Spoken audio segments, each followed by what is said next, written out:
തളി തച്ചുകുന്നിലെ മണ്ണെടുപ്പിനെതിരെ കടുകശ്ശേരി തച്ചുകുന്ന് സംരക്ഷണ സമിതിയുടെ നേതൃത്വത്തിൽ പ്രതിഷേധ സംഗമം സംഘടിപ്പിച്ചു.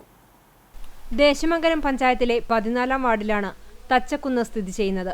പരിസ്ഥിതി ലോല പ്രദേശമായ തച്ചുകുന്നിൽ കെട്ടിടം നിർമ്മിക്കുവാൻ അനുമതി നേടിയാണ് വൻതോതിലുള്ള മണ്ണെടുപ്പ് നടക്കുന്നത്. കുന്നിന് താഴെ നിരവധി കുടുംബങ്ങൾ വീട് വെച്ച് താമസിക്കുന്നുണ്ട്. കാലവർഷങ്ങളിൽ മണ്ണിടിച്ചിൽ ഭീഷണി നിലനിൽക്കുന്ന പ്രദേശമാണ് തച്ചക്കുന്ന്. കെട്ടിട നിർമ്മാണത്തിന്റെ മറവിൽ മണ്ണെടുപ്പ് നടത്തുന്നതിന് ജിയോളജി വകുപ്പ് കൂട്ടുനിൽക്കുകയാണെന്ന് നാട്ടുകാർ ആരോപിക്കുന്നു. വാർഡ് മെമ്പറുടെ പരാതിയുടെ അടിസ്ഥാനത്തിൽ പഞ്ചായത്ത് പ്രസിഡന്റ് മണ്ണെടുപ്പ് താൽക്കാലികമായി തടഞ്ഞിട്ടുണ്ട്.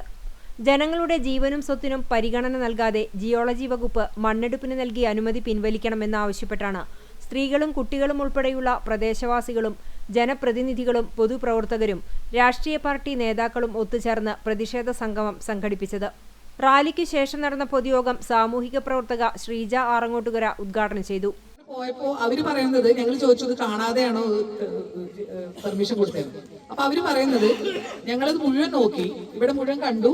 അപ്പൊ ഞങ്ങൾ ചോദിച്ചു പിൻഭാഗം പിന്നില് ഇതുപോലെ രാജ്യം മുമ്പ് പറഞ്ഞ പോലെ 10-15 വീട്ടുകാര് അയ്യപ്പൻകാട്ടിൽ താമസിക്കുന്നുണ്ട്. അപ്പൊ ഞങ്ങൾ അത് കൂടെ കയറി വന്ന് അത് മുഴുവൻ പരിശോധിച്ച ശേഷമാണ് കൊടുത്തതെന്നാണ് പറയുന്നത്. ഇത് മണ്ണെടുക്കാൻ വേണ്ടിയിട്ട് തന്നെയാണ്, അല്ലാണ്ട് അവർക്ക് വീട് വെക്കാൻ വേണ്ടിയിട്ടല്ല. അല്ലെങ്കിൽ തളിക്കുളത്ത് നിന്ന് വന്ന ഏതോ ഒരാള്, അറിയാത്ത ഒരാള് ഇവിടെ ഒരു കടമുറി അല്ലെങ്കിൽ ഒരു ക്വാർട്ടേഴ്സ് പണിയാൻ വേണ്ടി ഇവിടെ സ്ഥലം വാങ്ങിയിരുന്നു, എന്നിട്ട് അവിടെ വെച്ചിട്ട് അങ്ങനെ ഒരു ഇത് ഉണ്ടാക്കി എന്നൊക്കെ പറഞ്ഞാൽ സാമാന്യ യുക്തിക്ക് നിരക്കുന്ന ഒരു കാര്യമല്ല.